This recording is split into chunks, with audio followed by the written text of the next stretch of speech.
Broadcasting from beautiful, tropical Vero Beach, Florida, it's Money Nation with Ed Gardner. Welcome to Money Nation. I'm Ed Gardner. Today on Money Nation, we're going to be talking about baseball. Not only baseball, but baseball caps. I don't know if you realize baseball cap market is a $15 billion market. They say by 2025, it's going to grow to $21.7 billion. That's almost a 6% compound annual growth rate. 40 million caps sold every year. And 80% of all hat sales are baseball caps. Today's special guest is Andy Pevzner. Andy, I've heard about Andy actually about 10 years ago. My kids went to the same school that he went to. And they told me about these two brothers, Andy and Phil, who back about a decade ago, when they were 14 and 15 years old, they would buy used motorcycles or crashed motorcycles and then sell the parts on eBay. I thought they were pretty entrepreneurial at the time. And now we're looking 10 years later, and they've built a $5 million sneaker resale business. Welcome, Andy. How are you? Good. Glad to be here. How you doing? Great, Andy. My first question is, how did a couple 20-year-olds build a $5 million sneaker resale business? That's pretty incredible. Well, first, I think you have a little bit of out-to-date numbers. This year, we're looking to close around 20 million. So a little bit better than 20 million. Wow. I got the 5 million from the podcast you did. Yep. Yeah. So, I mean, it's kind of an interesting story, but we've, like you've kind of mentioned already, we've been entrepreneurial our whole lives, kind of grew up that way. Our dad started his own businesses growing up. So we kind of had that in our blood. And yeah, we kind of went from business to business, whether it was, mowing lawns, selling candy bars, whatever it was. Went from the motorhead parts thing to right after we came out of high school and we were just started college. We had this idea to open a store in the mall in our local mall, Colony Center. Actually, it wasn't anything related to shoes. We were actually selling floorboards. They were like those hoverboard things. It was kind of a big fad at the time, those two-wheel hoverboard things. So we had the idea to sell those. It was kind of a big thing right at that time back in 2015. So we started that, opened that store, and we needed to fill space on our walls. So our younger brother, Tim, he was actually into like collectible sneakers and Jordans and that whole kind of space. We didn't know anything about it, but he was into it. So he was like, hey, can I just put some shoes in your store? And we had, all this empty space because, we had very few products to put in there. So we put some of his shoes up in the store, and we started noticing that people were coming in for the shoes more than they were for the hoverboards even. And it was kind of crazy to us that people were interested in buying $300 sneakers and buying used sneakers and all this stuff. But we saw that there was a market for it and it was kind of taken off. And we knew that the thing with the hoverboards was going to be temporary and eventually that was going to go away. We kind of saw the writing on the wall. So yeah, we kind of started transitioning to the sneakers, doing that more. Eventually we moved to almost exactly 5 years ago, we moved to a different local mall, Crossgates, and we opened in a bigger space there doing exclusively sneakers. And yeah, it's kind of just taken off from there. We just kind of grew it little by little, more and more. And yeah, now we're up to currently 6 locations. And wow, six. Yep. You have one in Brooklyn, Queens, New Jersey? Where else? Albany, Brooklyn, Queens, New Jersey, Long Island, and we just opened one in Manhattan. Now, when you started it, you also were selling regular sneakers too. I'll just start before I go to the next question, but you were selling like running shoes and you had all these great shoes. I remember Phil saying, I think was on your podcast maybe, and people came in and they all wanted to know about the Air Jordans. They didn't really care about the running shoes. And why was that? You think it was because you get running shoes anywhere and Air Jordans are hard to get, or? Yeah. So yeah, it was kind of a foreign idea to us that people wanted to, choose these $300 shoes over, a $50 pair that was right there. But yeah, it just kind of in our area, we were kind of the first people to have a secondary market space where you could get those collectible shoes. Prior to that, It was basically like eBay, Facebook groups, stuff like that. There wasn't really a central space where you could go and see shoes, try them on in that collectible world.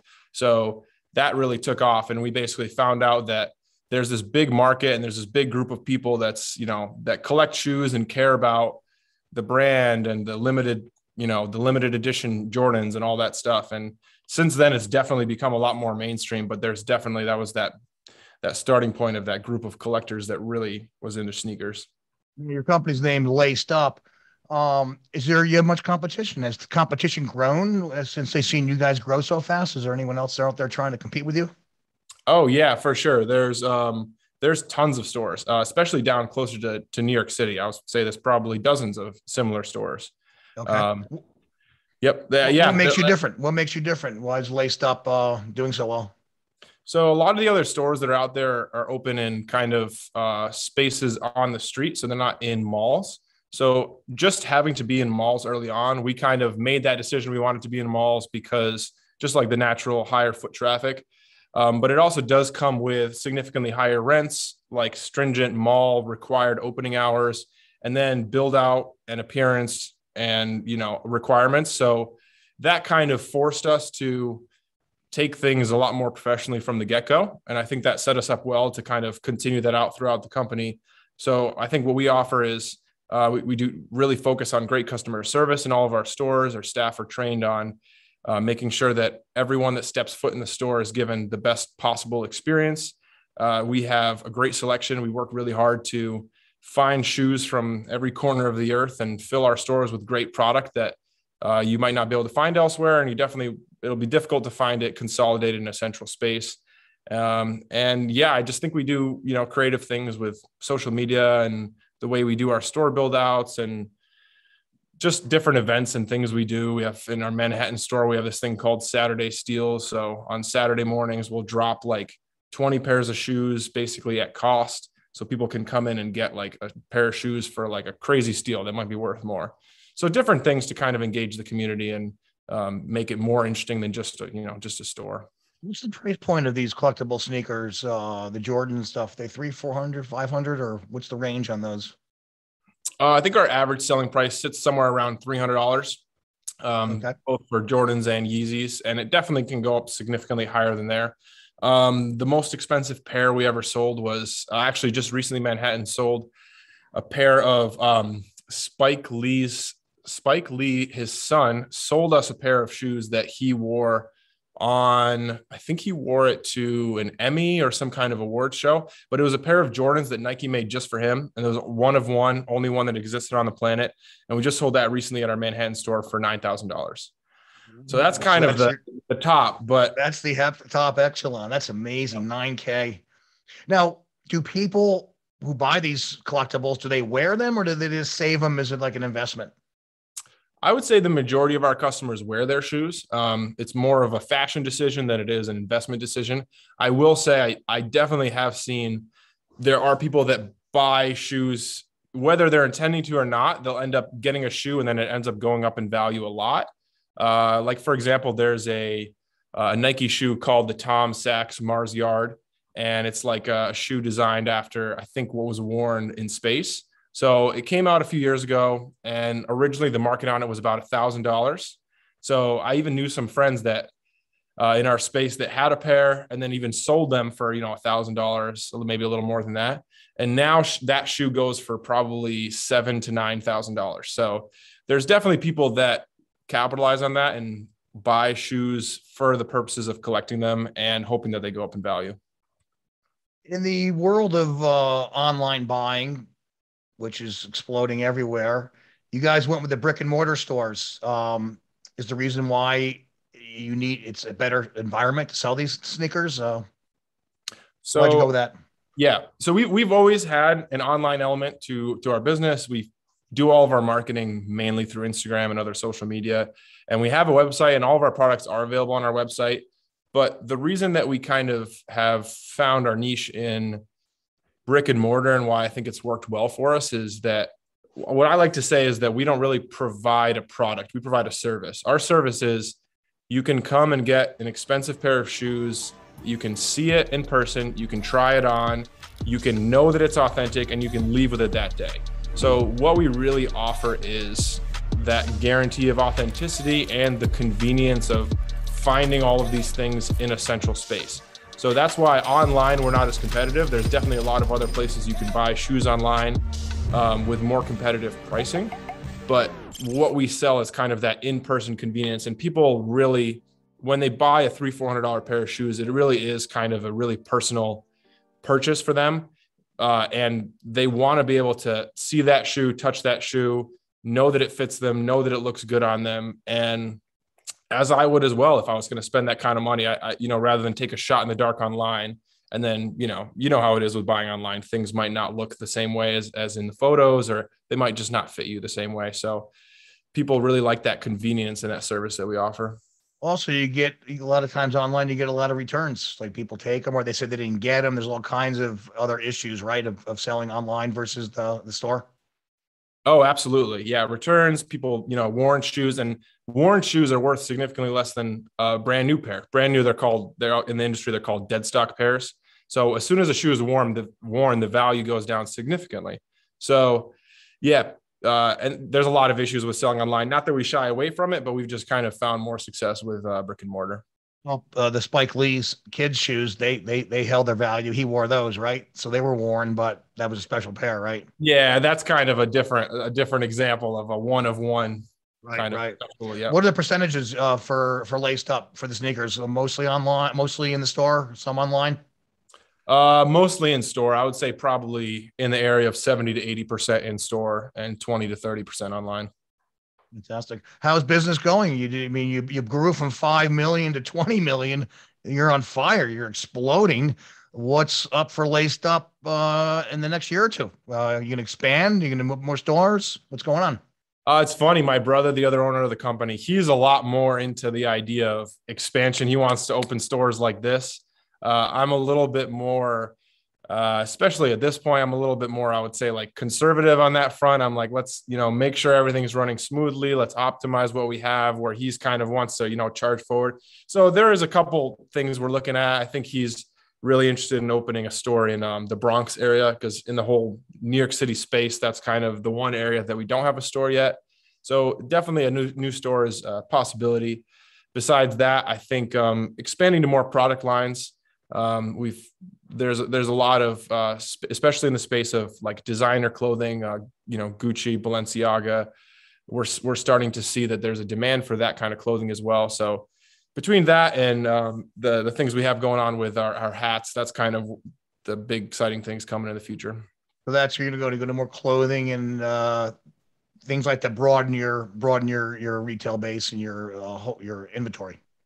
Yep. And it's kind of like the nature of this business is tastes are always changing and popularity is always changing of different products. So there's kind of like new things popping up all the time. And I think that's one of the things that we've done pretty well, is be able to be nimble and see like, okay, there's this new sneaker that's coming out, or there's this new like clothing brand that everyone's kind of talking about. Should we look into getting some of that in the store? Are people asking for that? So we kind of are able to, because we are a secondary marketplace, we are able to kind of just pretty rapidly change to what people are looking for.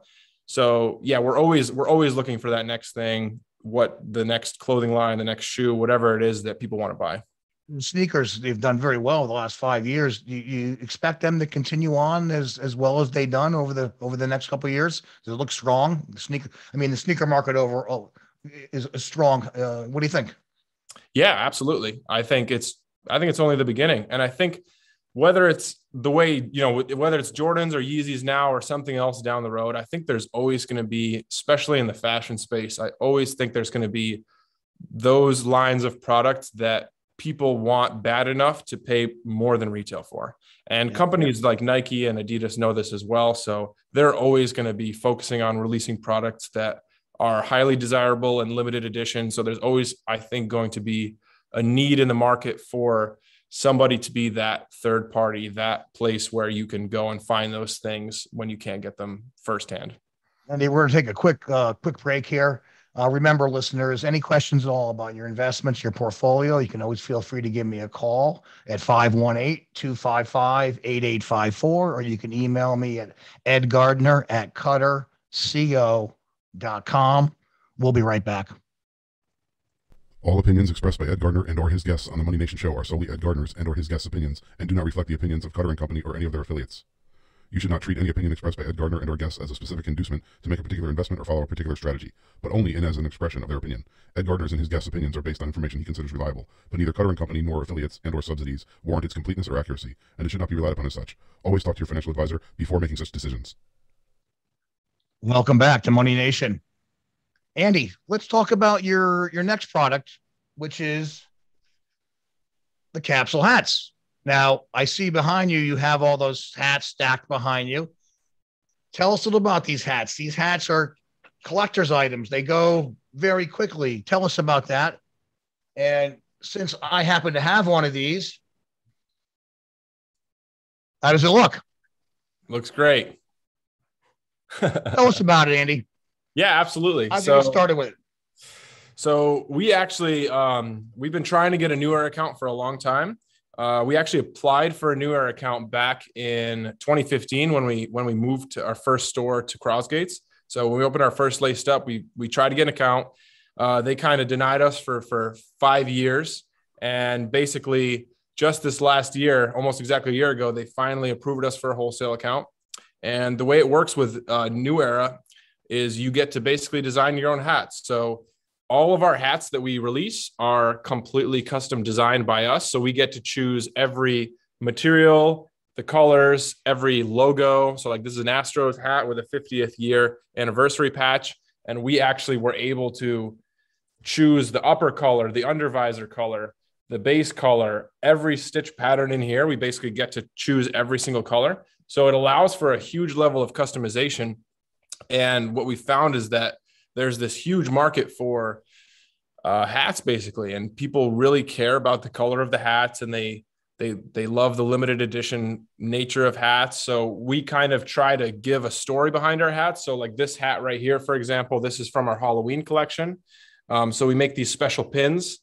So this one, I don't know if you can really see it, but this one has a capsule. It's kind of like looks like a slime or, drip. So this is our Halloween collection. And we basically, so we'll design collections, we'll give them custom pins, we'll do themed photo shoots. And we've been fortunate enough to have a lot of success with the hats. People really have been liking them. Our hats will have about 2,000 people on the site. We'll announce the drop ahead of time. We'll say, dropping Saturday at this time. And online, we'll have usually about 2,000 people trying to buy the hats, and we'll sell out in about 1 to 2 minutes. So it's been pretty crazy. Yeah. And in fact, our hats even resell. So there's a platform called, anywhere on eBay, there's a platform called StockX, which carries sneakers as well, that there's listings on there that people can buy and sell our hats on. So all of our hats, we just sell them for retail, which is like $50 for a hat or 40, or how much are they? Yep. Between $45 and $50. And our hats will pretty regularly resell on the secondary market for anywhere between $100 and $200. So it's kind of crazy seeing. So Capsule, we launched as our sister brand to Laced Up, and it's been really interesting kind of being on the other side of it. Whereas Laced Up, we're in the resale space. With Capsule, we're the opposite. We're on the retail space. We're the ones that are releasing the products for retail that people are really trying to buy as quick as they can, and people are actually reselling them themselves. Are the hats picking up as far as the percentage of overall sales versus the sneakers? I know the hats are newer. Are they doing well as far overall versus the sneakers? Yep. Yeah, they definitely have grown as a percentage of our portfolio. Right now, they sit somewhere like 10% of overall sales. So it still is, compared to the scope of Laced Up, it's not huge, but it is a really growing segment. The margins are better, and there's kind of more opportunity for brand growth around Capsule. People really like our Instagram has done really well. We've grown just this year from 0 to, I think we're at like 52,000 followers. So it's cool to see there's kind of more momentum there and excitement in that brand. So it's different than Laced Up, but it's kind of been my pet project recently, and it's been exciting to see that grow. Would you say there's more growth in the baseball cap portion of your business versus the sneakers? It's really hard to say. I think from where it is right now, there's definitely more growth because it's still so small, compared to the scope of Laced Up. I think that, Yeah, I mean, baseball caps are timeless. People have been wearing them for a long time, and there's a huge amount of demand, and people collect them just like they do sneakers. And so I would say that it's hard to tell if it's just kind of right now there's a ton of excitement around hats, or if it's just the start of significant growth. But either way, we love being a part of it, and we're excited to kind of be here on the forefront of this kind of exploding industry. Pretty amazing. The 80% of all hat sales are baseball caps, and they're selling 40 million caps a year. That's incredible. You never wouldn't think that that's that big. The New Era is a very interesting company. My buddy Joe was telling me, he goes, they're a Buffalo company. And he goes, it's a perfect example of a company that didn't invent anything. They just basically made a better hat. And tell me if I'm wrong, is it the clasp that they got rid of the back part where it's there's no clips there anymore. It's a solid back. Is that the difference? Is that the stretchy? Is that what New Era did in order to make their hats, better and more desirable? Yeah, I think the fitted hat element is really a big part of their success. People really like the fact that there isn't it's like buying I don't know. An example would be like a ski boot that's adjustable or one that's fit just to you, so people like the fact that, if you get that right size hat, it is going to fit you great and it's going to be a lot more comfortable than a snapback. That being said, they do still sell snapbacks, but the market for them is like not even close. Significantly higher demand for fitteds, particularly baseball fitteds. Now, we talked earlier, and there's some supply chains we see in the port of Los Angeles. Hundreds of ships can't come aboard from China, Vietnam, different parts of Asia. Supply chains being a problem for you guys and limiting your sales? Yeah. So in terms of like the supply aspect for like our own supplies, like for example, we produce all of our own boxes. We have shipping boxes, our pins, all of that. We kind of have to plan further out because at this point, we're just assuming an extra month or two on top for delay for everything, just because things are kind of crazy.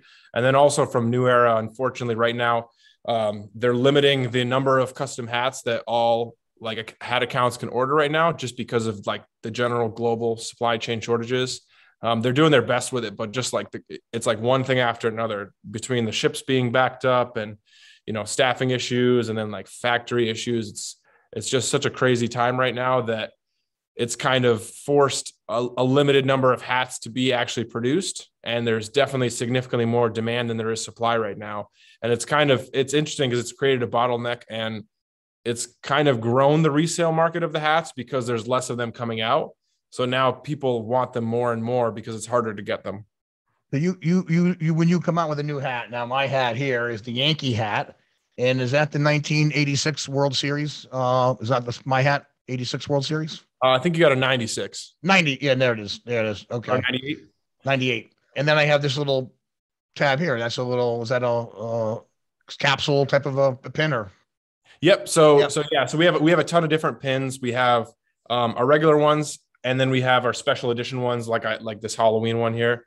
So every one of our hats, and that was our goal from the beginning. We knew that hats resold, but instead of trying to kind of increase our prices or capitalize on the fact that essentially we sell a hat for under what the market value is, instead we decided to go the other way. We wanted to build the Capsule brand. So instead of trying to get more money out, we actually went the opposite direction and tried to see how much value we could give for free with the hat. So every hat comes with a free pin, and there's not many other hat companies like us that do that. And then what definitely no other hat company does, what you showed earlier, it's the box. So we give a free box, which is a display box. And as you can see behind me, they stack nicely so you can have your whole collection right visible.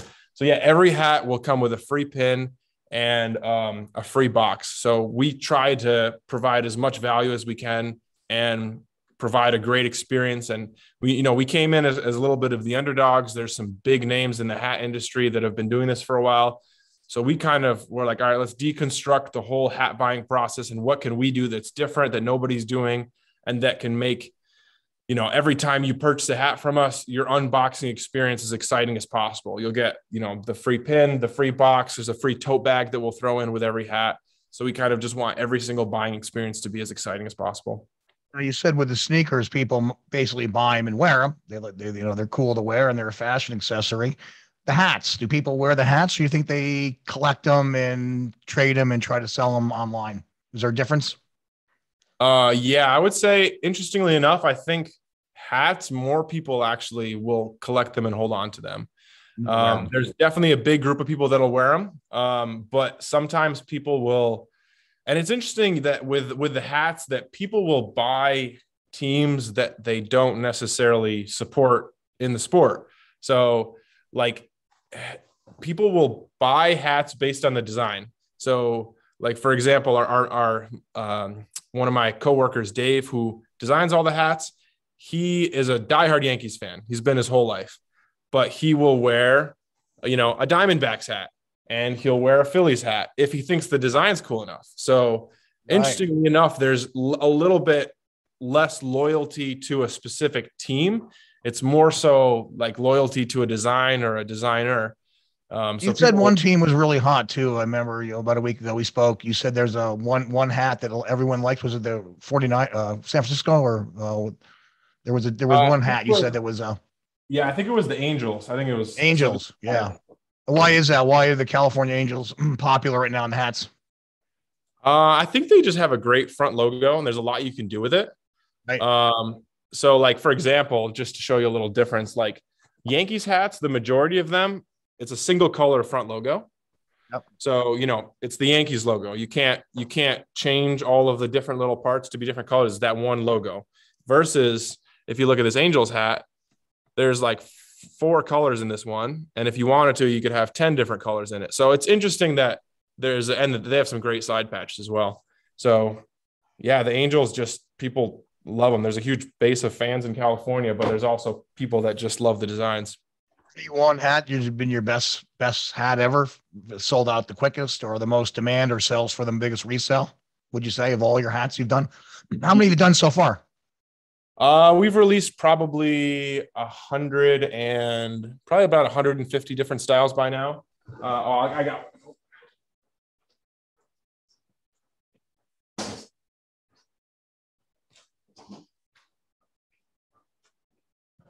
So this right here, we did. So we wanted to do an Olympic collection, but we wanted to do something a little different. So instead of doing a collection inspired by the 2020 Olympics, we did a collection inspired by the 1996 Olympics, when the Braves played the Yankees, also in 96 for the World Series. So we did a collection of 1996 patches inspired by vintage 96 Olympic clothing, like Olympic jackets. So this is a corduroy. I don't know if you can really see it well. This is a corduroy Braves hat with a purple undervisor.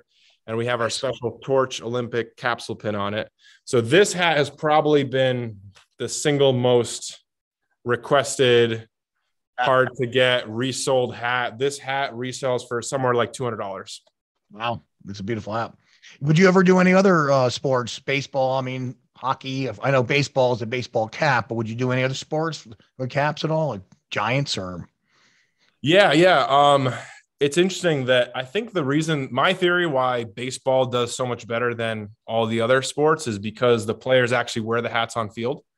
Yeah. So I think there's a big connection to the player, why people want to wear the hats, but there's definitely opportunity for growth in the other sports. We definitely want in the future to try some NFL hats, some NBA hats, particularly like New York teams around here. Like some Knicks hats would be cool. Some Giants ones would be awesome. So I think we'll definitely go into that in the future. Yeah. Or even like a summer Olympic hat, like a 1980 Lake Placid, a Miracle on Ice hat or something, that would be pretty cool, Yeah, that'd be pretty sweet. Something like that. Now, you said you got some restraints from New Era. Is there any other big companies like New Era that you'd also want to do a relationship with? Or are you going to be solely with New Era just to get more product maybe? Or are you just happy with New Era and that's all you're going to do? Are you exclusive with them? I think we're very happy with New Era. I think that they, like you said, they make the best product. So their hats are the best and the market recognizes that as well. So people really are loyal to New Era hats. And so there's definitely, not to say that it's impossible to work with someone else, but I think that we're very happy with how things are going with New Era. They're a great company to work with. And man, we love their hats and people love their hats. I told a friend of mine out in Minneapolis who's a banker. He's on the show once in a while. And I was talking about you, and that was going to be the topic of the show today. And he talked about how his son buys some hats and tries to resell them. And then he said, oh, there was a YouTube that I sent it to my son. He sent it to me. It's your YouTube from, what was that, a couple of years ago, a year or two ago? Yeah, I think that was like 2 years ago where we did our pretty first amazing. podcast. So you're affecting kids across the country. I mean, it's pretty amazing. Phil and you have built a company. You're in your mid-20s, 24, 25, if I'm right. You got a $20 million company. That's amazing. I think can tell other kids out there they can go out and find something they love, have passion for, whether it be any type of business, and try to be like Andy and Phil. Try to come up with something great. And but I think you're a great example to the millennials out there and the youth out there of what can be done. You gotta be pretty proud of that. I appreciate that. Thank you. I got one question for you. I'm going to give you a trivia question. When was the first baseball cap developed? Do you know? Oh gosh. I just Googled this before the show, just so you know. I'm going to say 1912. Pretty good. 1860, the Brooklyn Excelsiors were kind of a beaked hat with a point. And then they said by 1900, the Brooklyn style cap became big. Is a Brooklyn style cap the ones we have today, basically? I think so. Yeah. So yeah, 1860, the Brooklyn Excelsiors. Yep. Yeah. There's a lot of heritage with hats. Yeah. It's been around a long time. Pretty amazing. Well, Andy, thank you very much for being with us. It's a tremendous story. I think it's inspiration to a lot of young people out there, and wish you the best of luck, and hopefully we'll have you back in the future. Yep. Thanks so much. Thanks for having me. Remember, listeners, any questions at all, you can always feel free to give me a call at 518-255-8854 or email me at edgardner@cutterco.com. And always remember, you can always go to see any past interviews. Just go to YouTube and just search Money Nation. Thanks, everyone, for being with us, and have a great day.